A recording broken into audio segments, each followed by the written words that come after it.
Hey, welcome to my channel, and this is my May reading wrap up. And May was actually an amazing reading month. I mean, there was like one flop in there, but it was still an amazing reading month. It just felt so long. I feel like the books that I read at the beginning of this month feels like I read them in January or something. I read 10 books, and Storygraph says my average rating was 4.1, so I think that is amazing. The first book that I read, I started off really strong with Just for the Summer by Abby Jimenez. Oh my god.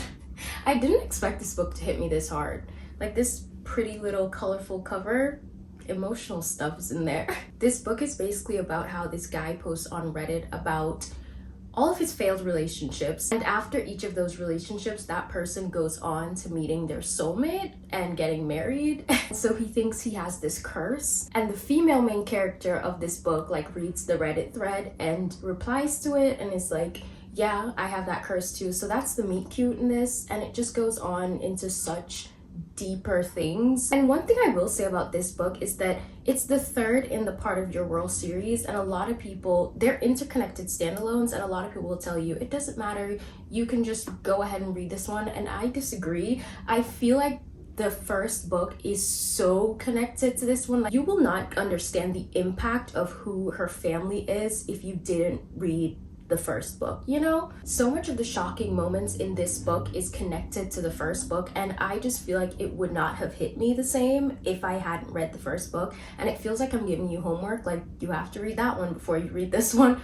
But seriously, I promise you it'll be so worth it. The second book, the characters show up in this one, but it's not that important, if that makes sense. But yeah, you should definitely read Part of Your World and then read this one. I don't know if I said, but they think that the curse is gonna like cancel out because they're dating each other. So it's such a like goofy plot, but then it gets so emotional. I literally cried while I was reading this, and I was like on vacation, so don't let the cover fool you. And if you couldn't tell, I rated this book 5 stars. I remember I read this right after reading Funny Story by Emily Henry, and I kind of thought like nothing was gonna top that book for me. It's Emily Henry. It's always, her release is always one of my favorite books of the year. But I actually, even though they're both 5 stars, I actually like this one more. Like, this one is a little higher of a 5 star, like a 6-star read kind of feeling. I just did not expect that at all. Please go read this, but read Part of Your World first. So the next couple books that I read are in reading vlogs, and I go so into details in those vlogs, and I feel like you should go watch those if you want way more details. But the next book I read was The Wishing Game by Meg Schaefer. This is about a kindergarten teacher's aide. She's really attached to one of her students, and she wants to adopt him because this child lost both of his parents and he's just had a rough life.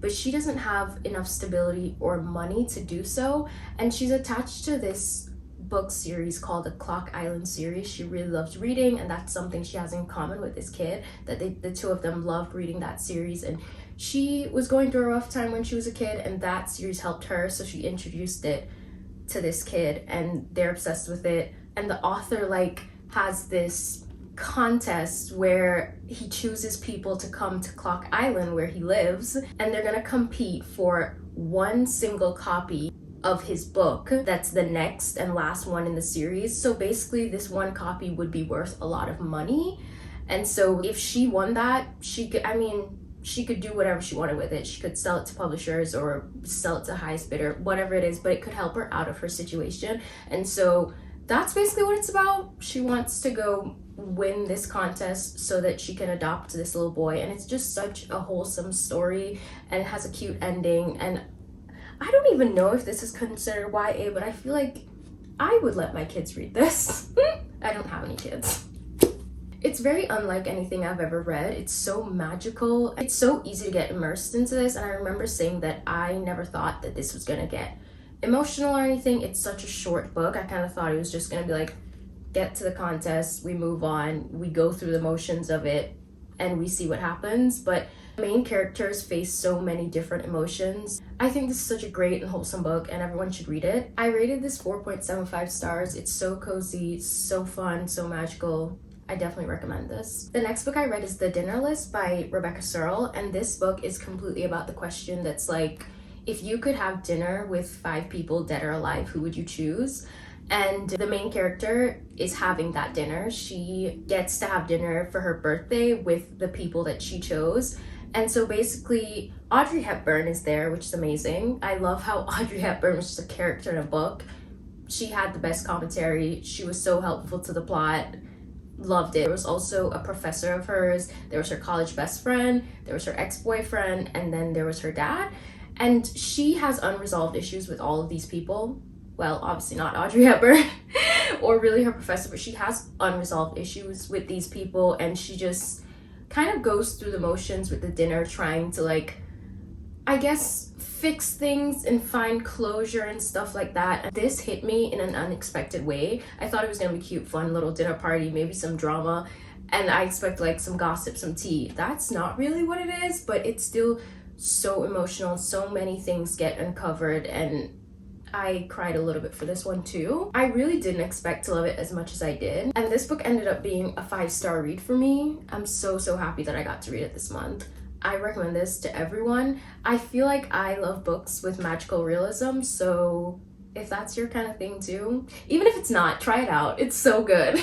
The next book that I read is The Ballad of Never After, and I always say that it's so hard to talk about the second book in a series because obviously it's just continuing on from the first book. But the first book is about this girl who's trying to stop the boy that she loves from marrying someone else, so she makes a deal with the Prince of Hearts, and then chaos just follows her after that. Like, it all just backfired on her, nothing goes as expected, and she just gets into so many problems.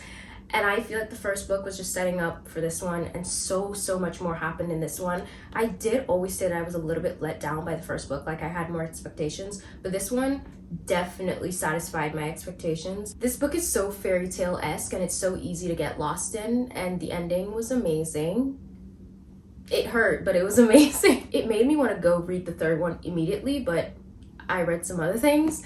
This book I gave a 4.75 stars. So good. If you started the series, even if you didn't love the first one as much, I recommend continuing it. I think this book is so much better than the first one, and it progresses amazingly. I don't know about third, but I'm so excited to read it just because of this one. So yeah, 4.75 stars. Go read it. The last book I read in that reading vlog was Binding 13 by Chloe Walsh. I didn't expect to get so attached to these characters. I mean, I also read Keeping 13, so I feel like now my opinion on all of this is a little bit more biased because I'm in love with them now. But when I did read this originally, I remember thinking, like, the language in this book is absolutely insane. They curse a lot, and they're really explicit, and it's just a cultural difference type of thing. Like, I didn't expect that, especially since this is considered YA, but I understand. And I remember also saying that it reminds me of the TV show Skins, where they're literally in high school and it's just so explicit. But anyway, this book is about a girl who has a really hard time at home, and she lives with her mom and her dad, and all of her siblings are brothers. There's like 1, 2, 3, 4. There are 4 brothers, and then there's her, and her dad just seemingly never wanted a daughter, so he's so horrible to her, and she's literally so afraid of him.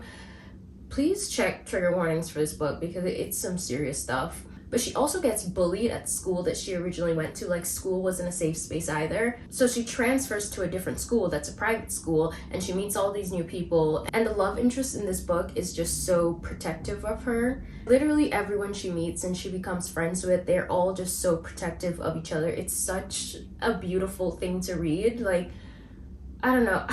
I'm like talking to you from the lens of someone who's read the second book now, and I'm like gushing over this, but I actually only gave this 3.75 stars because it's the first book in a series. I was like getting used to it.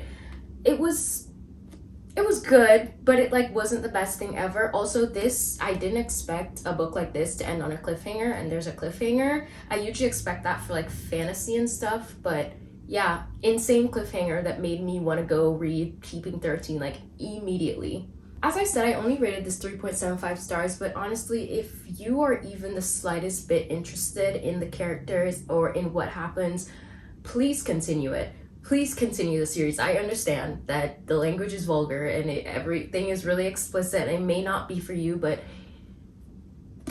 If you can like tolerate that and you love the characters, definitely continue the series. That's me going into talking about Keeping 13. Keeping 13 was actually one of the last books I read in the month, but should I just talk about that now? I don't have it. I read it on Kindle, which is amazing because most of them are on Kindle Unlimited now, except for Taming 7, I think. But yeah, Keeping 13, it literally picks up exactly where Binding 13 left off, and that is exactly what I needed.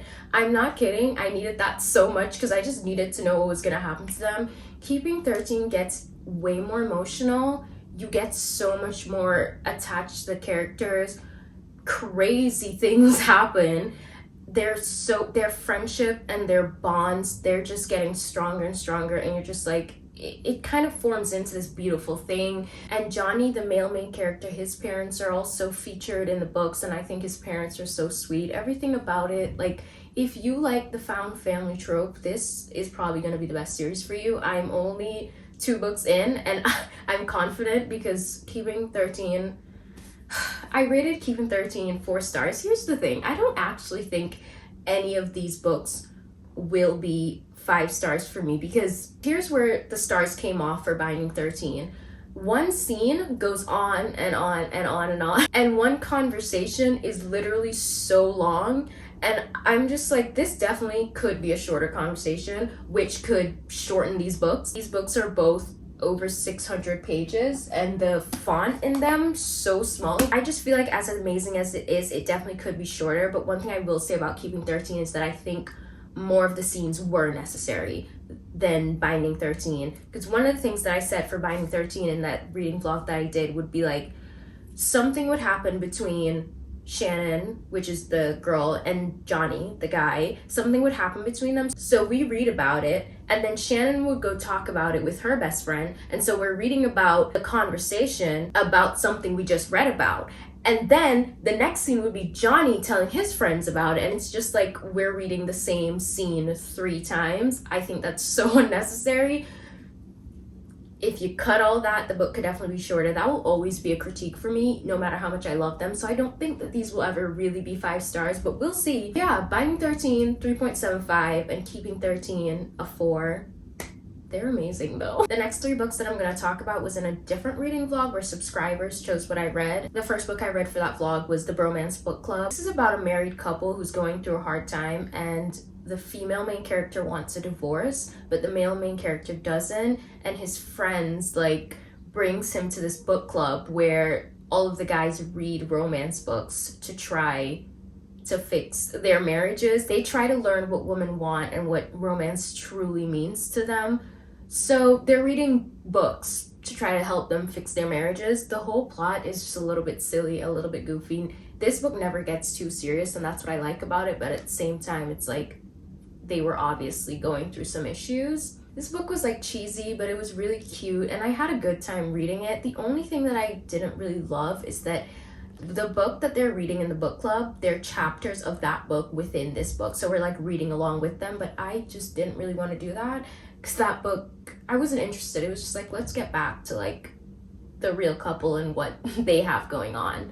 So that's like my only downfall for it. I gave this book 4 stars, and another thing that I would say is that the ending felt kind of rushed, so I definitely did knock a star off there. But I would still recommend this if you want something cheesy and fluffy and cute, something that doesn't get too serious. This would be a good beach read, honestly. So yeah, if that's what you're looking for, I definitely recommend this. The next book I read in that vlog is This Could Be Us by Kennedy Ryan. If you've read the first book in this series, you need to go read this. Like immediately, just go right now. Go get it right now. This book is also about a married couple who's having a hard time in their relationship, and the woman just doesn't trust her husband, and she doesn't feel safe within her marriage, which she had every right not to, because we find out so much about her husband, and I literally will not say anything. You just have to go into this and be ready for chaos, be ready for drama, and put the romance on like the back burner of your mind, because just get ready for a lot of tea, honestly. Like so much happened within this book, and her husband is insane and just so trifling. Another reason why I would say like put the romance on the back burner of your mind is because after she finds out her husband is literally the worst person on the planet, she goes on this self love journey, and she's so focused on herself and her children, and she is just so committed to finding herself again. And everything, I'm saying herself so much because everything is just about her. She's very focused on her. And so obviously that kind of cuts into the romance part of this book, and I absolutely loved it still. It's just one of those like realistic life books. That aspect of the book also kind of led to it being a slow burn, and I personally love slow burns, so it was amazing for me. Also, the family aspect of this, I love it so much. The male main character is also divorced, and he has such a good relationship with his ex-wife and her new husband, and everything just all becomes so mixed up, and I think it's so wholesome. Well, that part of it was wholesome. I rated this a 4.75 stars. There were like a couple scenes in there that I would have like maybe changed, or like, I don't know. I think because this was such a slow burn and I was so focused on everything other than the romance, I think when they started to get intimate, I was just like, why am I here? I usually don't care about intimate scenes, but I guess I wasn't ready. Like, I was so focused on everything else. Still, it's amazing. 4.75 stars. I will not stop raving about this. Please go read it. The last book I read in that vlog is Nora Goes Off Script by Annabelle Monaghan, and this is about a screenwriter who's recently divorced, and the movie that she just wrote for is about her and her ex-husband and about their divorce. And so they're filming the movie in her house. So the male lead of this movie, obviously a superstar, whatever, he enters her world and he kind of just doesn't leave. Honestly, that's what it is. Because basically what happens is they're only supposed to be filming for 3 days, and he asked her to stay for an extra week or something. So they get to know each other and they're spending more time with each other. So that's what it's about. Now, let me tell you why I hate this book. I could barely tell that she liked him because all of her inner monologue is about her ex-husband, and I understand that we need to like get the story out about her ex-husband, but this book just clearly needed some more pages. It's only 257 pages. I feel like we needed to see or hear more about her liking this man. What does she like about this man? Because I couldn't see what she liked about him because he was so bland. He wasn't even that respectful. Like, he was kind of disrespectful of her like home and her space, and he just walks in her kitchen and eats whatever he wants and drinks whatever he wants, and then he like insults what she's making, her meatloaf or whatever, even though like I think that was a joke. But just the vibe of him all, it just came off. That male main character is probably one of the worst that I've ever read. I could not for the life of me tell that they were falling in love. And so when they had their first kiss, I was like, oh, so you like him now? Because of course there was a part where she was like, oh, this man is just like walking into my kitchen and taking whatever he's taking. But then they kind of just go on with their everyday life, and that's what made it so boring to me. There was no like banter, there was no like moments. It was just like them going on with their everyday life, snooze fest, and then they kiss, and I'm just like, oh, you guys like each other? Congrats, I guess.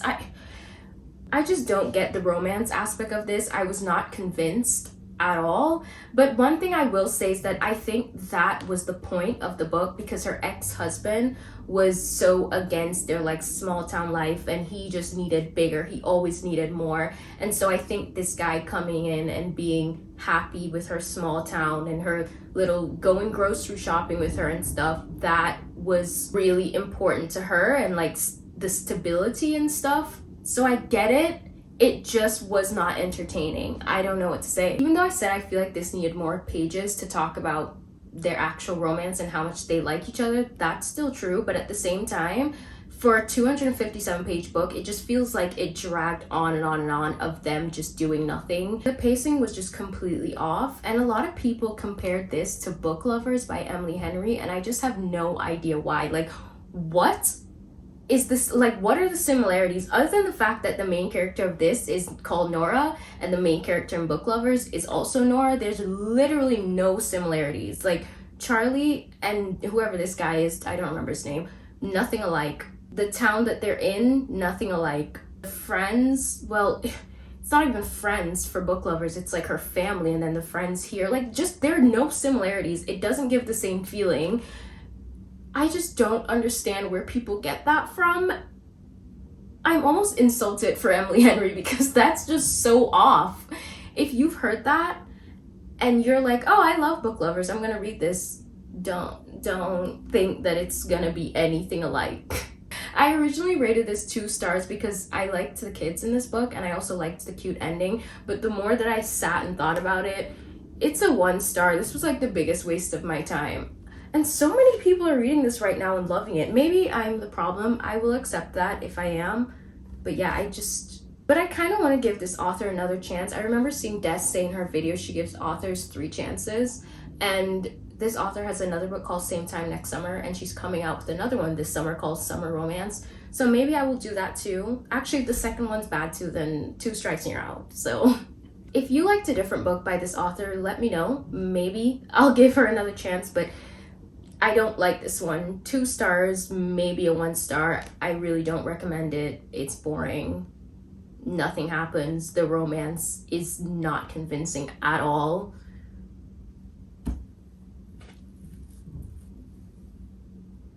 I really am trying to find something redeemable about this book, but I don't have anything. So the last book that I finished this month was Ripe by Sarah Rose Etter. It's called Ripe. I'm gonna put it up here. I actually listened to this book on Spotify. It's about this girl named Cassie who has this new job and she's struggling with it. She just like recently moved to San Francisco and she's struggling with the job because it's just like the corporate life and all of the corporate bullshit. And she's struggling with all of that. She's also struggling with the fact that she sees this like very intense divide in her city between the working class and like richer people and even the people living in complete poverty. And she's always like, when she walks past a homeless person on the street, she always has like all of this inner monologue. And then she's also struggling with the fact that she unexpectedly gets pregnant. And she also does cope with work and all the stress from work. And this book is insane. She also thinks that there's a black hole following her. There's also mentions of an unnamed virus, but I think we all know what that is. And there's also mentions of the wildfires around the same time as this virus. So I think you like get the gist of the time of this book. I feel like I would have liked this book more if I read it instead of listened to it. It has this format of like the chapter name would be 1 word and they would like give you the definition of that word like a dictionary would. It would be like noun, e.g. and stuff like that. And I just feel like that part, I didn't love like hearing that. I didn't love listening to that. Something about that kind of threw me off, but I think I would have enjoyed reading it more. And overall in this book, like there were a couple one-liners that I felt like I would annotate, so that's good. That's always a good thing when you find things you want to annotate. Overall, this book was just, when things are too modern or up to date to like what's going on in current life, I always feel weird about it. This is like a completely different topic, but like when TikTok is mentioned in books, I hate that. It's just like, it's too modern. It makes me uncomfortable when modern things are mentioned and it's like too up to date. I don't know. And then like this entire book is so centered about such a modern time. Like I lived through that. I don't want to read about it. This book should seriously be considered horror because it's my worst nightmare. Corporate America and pregnancy. And of course, the said virus that I lived through. There was a lot going on, but at the same time, I do think it was kind of well written. In general, I'm always a little bit more open-minded when it comes to literary fiction. I gave this book a 3 star. Would I recommend it? I don't know, because it's just so traumatic. I mean, if you want to be traumatized a little bit, yeah, why not? Anyway, those are all the books that I read in May. Comment down below if you've read any of these or if you're interested in any of these. If you enjoyed this video, please give it a like and subscribe for more. And I will see you soon. Bye!